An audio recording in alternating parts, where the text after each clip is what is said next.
Jake DeSillis, it's really wonderful to see you. You're in the UK right now, right? That's right. I'm in Brighton. It's great to see you too, Jeffrey. You know that it's July 4th here in the US. I do, yeah, I absolutely. don't know. Not sure what that really Yeah, this is means a, now. yeah, I don't know. I don't know what it means. It means, I don't know what it means. It's something. But anyway, I guess it means you're um, going to get some good we, fireworks, right?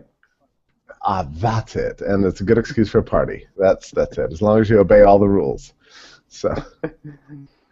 So we've got now coming out next week an exciting guide that you've written on negotiation, and it's building off of a book that you're offering for free right now on Amazon. That's currently at the top of the list in terms of entrepreneurship studies and things. What's the name of the book, and tell me about it? Yeah, it's called Becoming an Entrepreneur: How to Find Freedom and Fulfillment as a Business Owner. And as you say, it's currently free. So if you're watching this now, go and grab yourself a copy from Amazon.com. I'm not sure which time zone they use to mark the end of the day. I think it's Eastern Standard, but this is the last day that you can get it for free. And Okay. it's #1 in the entrepreneurship and small business category for free Kindle books. Okay, that's great. Well, this is live right now being broadcast, so there'll be probably another 11 hours in which the book is free, but then after which people are welcome to actually spend their own money on it, right? So what's interesting about your book is that this is not so much a book about finance, capital, accounting, that sort of thing, but you're dealing with something that's much more substantial and you think significant, namely the sort of mental, psychological outlook of an entrepreneur. And as distinct from a wage or salaried employee. Yeah, that's right. I mean, the angle that I wanted to really cover in this book was to look at the challenge of overcoming the kind of employee conditioning that we all get especially in school, and to look at how each aspect of entrepreneurship, whether that's sales or whether that's finance or any other aspect that you tackle as an entrepreneur, how that employee conditioning has kind of given us really a bad sort of mental outlook to start as an entrepreneur, and to look at the kinds of opportunities that there are for breaking that conditioning to get freedom and fulfillment through entrepreneurship, because I really do see entrepreneurship as the most awesome personal liberation plan for everyone, and the way to really achieve freedom in your own life. Well, the most obvious difference here is a matter of financial security. I mean, as an entrepreneur, you never really know what the future is going to hand you. I suppose that you don't that either as a salaried employee, but you have a greater degree of certainty. But with that comes a diminution of freedom and also limits on the upside. Is that right? Yeah, and I think that's part of the kind of employee conditioning is to see risk as purely in terms of the downside and not as opportunity. There's always opportunity where there's risk. And so I think one of the real things about financing is that we think of jobs as providing security, as you say, but there are so many opportunities to creatively finance a venture these days with crowdsourced finance and so forth. And the thing that was really different for me, the thing that I really came to understand, was the opportunity to look at how to provide value so that you can finance the business through revenue itself. So you can really, by focusing on your customers, get the business to grow because you're providing something useful. Whereas I think when people think about entrepreneurship, they often think that they're going to need to find some kind of huge amount of money to get started, venture capital or something, and that they need to spend years trying to get someone to give them this massive amount of funding. My experience was actually that I did take out big loans to start my business, but I really did not know how to spend that money wisely in the first year. And part of the experience, was actually realizing, okay, well, there's a lot to be learned about how to spend the money better. And if you are in the process of building a business, you're learning that, you're getting customer feedback, and you can actually use the sales that you're creating by serving customers, by providing something useful to finance the business itself. That's very interesting. So, in your view, it's the finance capital doesn't make the business succeed at all. It's the idea and the devotion to the task at hand that's much more important. Yeah, and even the idea, again, that was another idea that I had, was that you would have this great eureka moment where you have this sort of world-changing idea. But my business evolved and changed because I came to understand better what customers really needed. And everyone experiences this. As you start, what really counts is the execution. It's actually being helpful to people, providing something that people want. And yeah, I think that obviously there are businesses that do need significant capital investment to get something radically big underway. But if you can approach entrepreneurship from the perspective of what can I do now that is the version 1.0 of this business with a very small amount of capital to start providing something that people find useful. I mean, often this is referred to as the so-called minimum viable product. It's the sort of minimum product that you can get to market to start serving people and getting customer feedback. If you can do that, then that's a great way to start the process of learning that you do through selling, which is going to give you, the feedback you need. My experience is otherwise. You can invest a ton of money into something that you think is really cool, and customers think, well, yeah, what use is that to me? So it's really that customer feedback that tells you where to spend and where to invest. The trait you're talking about is a certain humility that comes with any kind of commercial endeavor, right? A willingness to listen, learn, and adapt and change.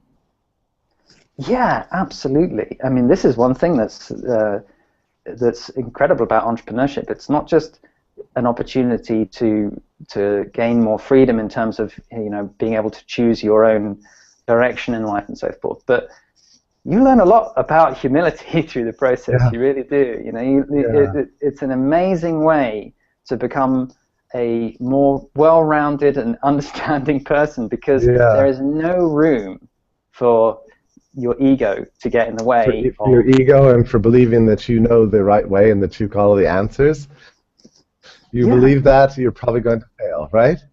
So this is very, it's music to my ears to hear this, actually. I mean, it's very interesting because it kind of turns the popular impression on its head in a way. Yeah, I mean, there's so many preconceptions about entrepreneurship in general. There's preconceptions about sales and selling, that selling is somehow sleazy and somehow, it's kind of you're trying to rip people off, when the truth is actually that selling is the learning process. Selling is how you try to understand people better and how you get feedback. It's the most important way to learn. And there's preconceptions about, as you say, kind of arrogance and so forth. And of course, entrepreneurs are trying to bring something new into the world, and consequently they disrupt things. So they are disruptive, and it is important to have vision and to have purpose. So there is that aspect to entrepreneurship, but there's a huge amount of humility that goes with that, because you have a vision, but how you actually realize that is dependent on what people need. And that's all about finding ways to be helpful, finding ways to provide values for others so that you can trade with them and get value in return. This is just obvious. I just wrote an article yesterday, or published an article yesterday, called 5 Ways to Think Like a State. And the first way to think like a state is to assume that all relevant information is known unto you already. Right. That everything you need to know is already known. Like, states necessarily think this way, right? The opposite of the entrepreneur. Yeah, absolutely the opposite. And what's interesting is the best way forward in entrepreneurship. In fact, this is something that Reid Hoffman, who founded LinkedIn, suggested, and I think it's a really great idea. The best way forward is you try and identify how you can test whether you're wrong as quickly as possible. So rather than the idea that you just talked about, the state, we know everything and all is known, the entrepreneurial path is to say, well, we think this is going to work. What would be the fastest way that we can get to a failure point? Because you want to know as soon as possible, if this product is not going to work, I don't want to invest a penny more than I have to in it. I want to know as quickly as possible. So how can we determine that this is actually going to work? And so that's a completely different mindset to the one of the state that you're talking about. Now, in the course of writing your book, did you study a lot of cases like LinkedIn and other high-profile cases and find similar sort of features of them, or are they all different? Well, certainly, obviously, all the businesses are very different in terms of their particular industries and the challenges they face. But I think there are principles that you see a lot of entrepreneurs have kind of come to in different ways, and they all express it in different ways. But one of the things I've tried to do in the book is to distill those principles into things that are universal, that do apply to any industry. So my business was a consulting company, but the principles that I'm talking about are applicable in any business. Principles like, I mean, for example, one of the things that lots of entrepreneurs talk about in different ways is the change that you have to make, where you have to extract yourself from operations as an entrepreneur. And again, this is completely different to the mindset that we get as in school and as employees, that you kind of heroically take on more and more responsibility throughout your career. You get a promotion, and then you have more responsibility, and then you're taking on ever more.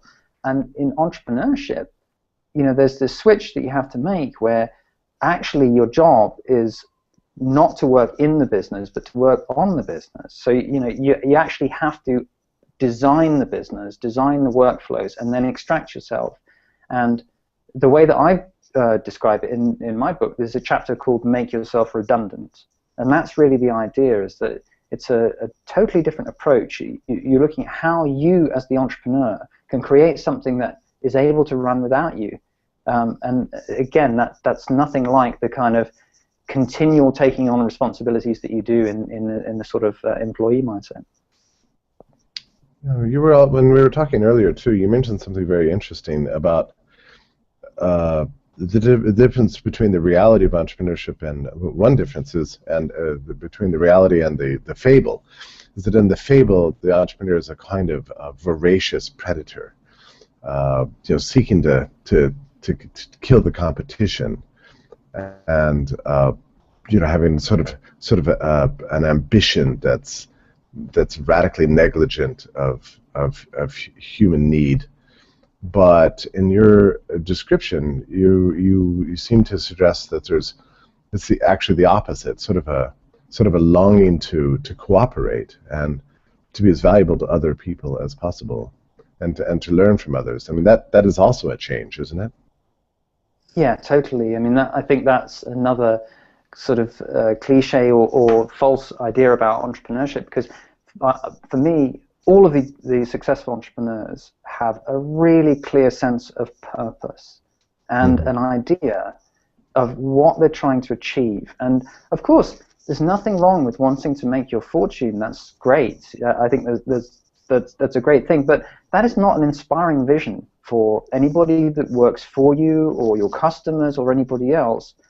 The inspiring vision is how you're going to provide value, make the world better, do something that's going to improve life for people now. And so that's really what entrepreneurship is all about. It's about finding a way to change the world, to make the world better. And the business is the vehicle that you do that with. And this is the thing, is that entrepreneurs are the real revolutionaries, because entrepreneurship is a peaceful revolution. It's the way that the world gets better, and the way that all of the great things that we have now in terms of our technology, in terms of our quality of life, and all of the improvements that we enjoy in the kind of amazing times that we live in, compared to the vast majority of history, this incredible time of opportunity, that's all down to entrepreneurs.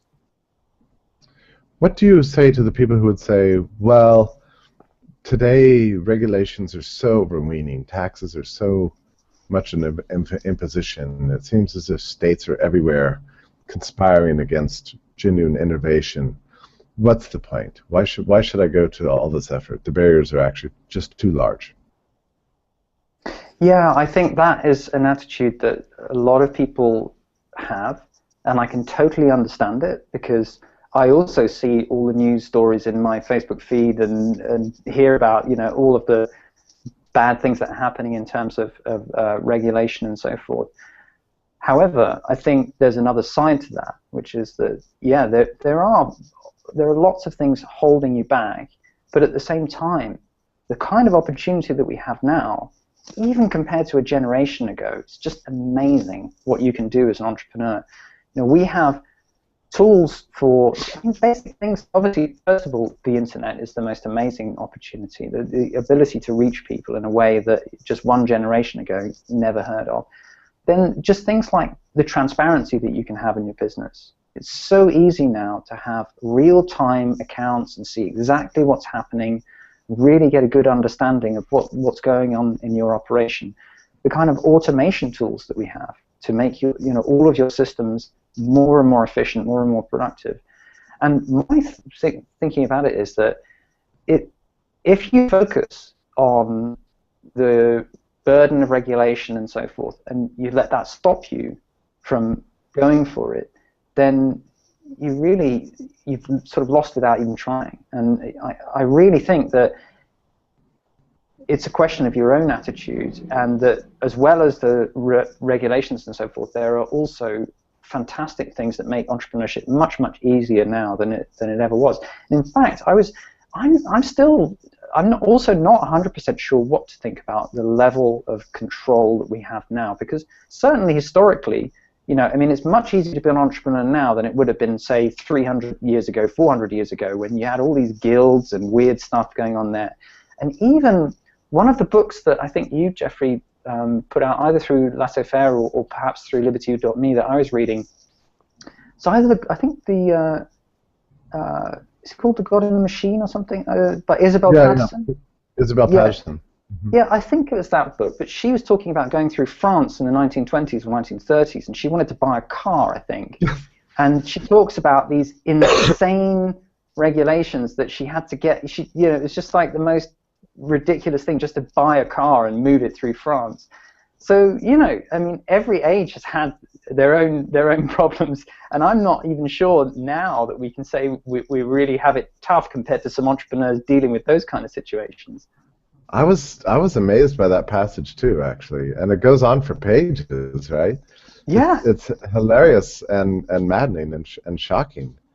Yeah, you're right. It seems like buying a car in the 1920s in France was worse than it might have been to get a car in Russia in the 1950s.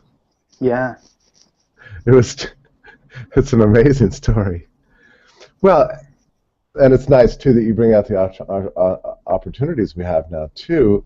There's other things that another writer, Rose Wilder-Lane, talks about in her work about in the 19th century how difficult it was to overcome sort of the natural privation of nature, which is always sort of surrounding you with catastrophic weather, severe issues over travel. There's sort of danger around every corner, none of which we really face now. I mean, the only real big threat we face now is government regulations. Yeah, yeah. And even that is also, you know, we're also living in this time of incredible growth, not in so much in the States, but, you know, in Africa and in China, obviously. In the last 10 years, amazing steps forward in terms of poverty reduction in Africa, and amazing steps forward in terms of economic development around the world. And not only that, but it's getting easier to move and go other places and work, obviously, through the internet. So I think wherever you are to start with, if you sort of look at the situation with regulation and bureaucracy in your own country and think, oh, there's no point in even trying, then you have no idea what opportunities will open up to you if you start a business and then later down the line, you know, move, go somewhere else and so forth. I mean, I had a business in the UK for 10 years, and now I've sold that business, and, you know, I'm pretty much a perpetual traveler, and, you know, we go around the world and write in the sunshine, because my partner's business, she works online as well, so, you know, we're both able to be wherever. That's amazing. Sounds like a dream. Yeah. So how much personal sacrifice can a person expect to undergo when at the very early stages of a business? I'm asking this, speaking as now an entrepreneur of, I guess, going on eight to 9 months now. It's been it's stretched me to the limit. Is that normal? Well, it certainly was my experience. I mean, I have to say the first at least 2 to 3 years were brutal, really brutal. And Yeah. I really feel for you, and I know what that period is like. And I But also you don't know want what? to be the sorry. Well, you know what, Jake? Though, what's neat to me about it, the whole thing is that I do think we all tend to underestimate our capacities, and when you really put yourself to the test in a commercial sector like this, in a risky venture, you have to dig deep, and you discover things about yourself you didn't really know. Yeah, absolutely, absolutely. And I think the two things I want to say about it are this: for people considering it, number one, yes, it's brutal. Especially the first year, and number two, I think this counts as, for me, certainly a peak experience in life. This is one of those things that you really want to experience because, as you say, Jeffrey, you will find out things about yourself and your capabilities. You actually feel incredibly alive because you are doing something that is so outside your comfort zone and such an amazing, sort of fulfilling way to live that even though it is really tough in the first couple of years, it really is a peak experience, and it's really, really an amazing thing to take advantage of the opportunity that we have to do that. Yeah, yeah. Well, it does make you feel suddenly. I feel suddenly very privileged to hear you say that. It's been exciting for me. What's interesting too, you test the value of your own skills, and you're putting yourself to this. We all have an impression of with things about us that are valuable and what's not valuable, right? We go into it with this preconceived notion, but then Mm. the real commercial world kind of scrambles that a little bit, you know, and you Yeah. suddenly find out what actually is valuable about you, and what you thought was valuable is not actually valuable, you know. So that's been a Totally. very interesting thing for me. Yeah, the way I think about it is, however much preparation you think you can do for entrepreneurship, you have no control over the opportunity flow. Once you get started, things start happening, opportunities start presenting themselves to you, and things that you didn't think were going to work, and things that you did think were going to work don't work, and you have to go with the flow. And as you say, that is what forces you to grow as a person, because you really are then put in situations where it's like, wow, I guess I'm doing this now. Find out what you're capable of doing, and that's an awesome experience. In a strange way, I mean, isn't there something more real or more sort of reality embracing about entrepreneurship than practically any other life pursuit that you can think of? I think so. I mean, Yeah. I think one of those situations. There's a quote by Ray Bradbury, the science fiction author, he talks about uh, throwing yourself off a cliff and building wings on the way down. Mm. That's kind of the experience when you start entrepreneurship. You can prepare for it to a certain degree, but it's exhilarating in that sense too. And in that exhilaration is an amazing experience that, as I said, I really think everyone should give it a try. And the amazing thing is that everyone could be entrepreneurs. We could live in a world of entrepreneurs, just one vast interconnected web of independent contractors working for themselves, doing whatever they wanted, joining up for projects, joining up together when it's a good thing to do. That's totally feasible, and I think the world would be a much better place if it were like that. That's a beautiful vision. Um, so let's get this video out there so people have enough time to download your book. Again, the name of it is Becoming an Entrepreneur: How to Find Freedom and Fulfillment as a Business Owner. Oh, say it one more time because I think that slightly broke up. Sure. It's Becoming an Entrepreneur: How to Find Freedom and Fulfillment as a Business Owner. Yeah, becoming an entrepreneur, how to find freedom and fulfillment as a business owner. And your guide on negotiation is coming out on liberty.me within the week, I think. So, I'm not sure of the timetable. I'm not sure. well, yeah, I think should be rather soon. But it's been a real pleasure to talk to you. I'm sorry we've had so many fits and starts on this hangout, but it's been lovely to finally connect with you, and I look forward to talking to you again real soon, okay? Thanks so much, Jeffrey. It's been great fun. You take care, my friend. Cheers.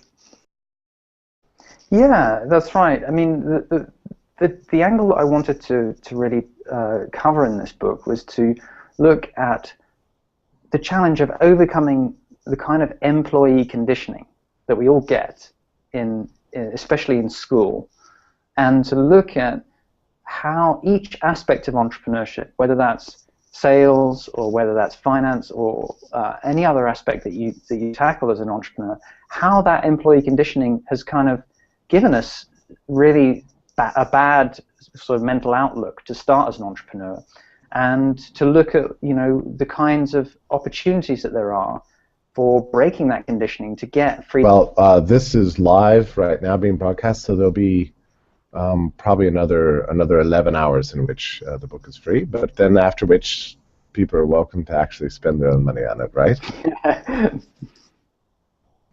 So what's interesting about your book is that this is not so much a book about finance, capital, accounting, that sort of thing, but you're dealing with something that's much more substantial and you think significant, namely the sort of mental, psychological outlook of an entrepreneur, and as distinct from a wage or salaried employee. And it's building off of a book that you're offering for free right now on Amazon. That's currently at the top of the list in terms of entrepreneurship studies and things. What's the name of the book, and tell me about it? Yeah, it's called Becoming an Entrepreneur: How to Find Freedom and Fulfillment as a Business Owner. And as you say, it's currently free. So if you're watching this now, go and grab yourself a copy from Amazon.com. I'm not sure which time zone they use to mark the end of the day. I think it's Eastern Standard, but this is the last day that you can get it for free. And okay. It's #1 in the entrepreneurship and small business category for free Kindle books. Okay, that's great. Jake DeSillis, it's really wonderful to see you. You're in the UK right now, right? That's right. I'm in Brighton. It's great to see you too, Jeffrey. Do you know that it's July 4th here in the US? I do, yeah, absolutely. I don't know. Not sure what that really means. Yeah, I don't know. I don't know what it means. It means, I don't know what it means. It's something, but anyway. I guess it means you're going to get some good fireworks, right? That's it. And it's a good excuse for a party. That's it, as long as you obey all the rules. So we've got now coming out next week an exciting guide that you've written on negotiation. Freedom of fulfillment through entrepreneurship, because I really do see entrepreneurship as the most awesome personal liberation plan for everyone, and the way to really achieve freedom in your own life. Well, the most obvious difference here is a matter of financial security. I mean, as an entrepreneur, you never really know what the future is going to hand you. I suppose that you don't that either as a salaried employee, but you have a greater degree of certainty. But with that comes a diminution of freedom and also limits on the upside. Is that right? Yeah, and I think that's part of the kind of employee condition.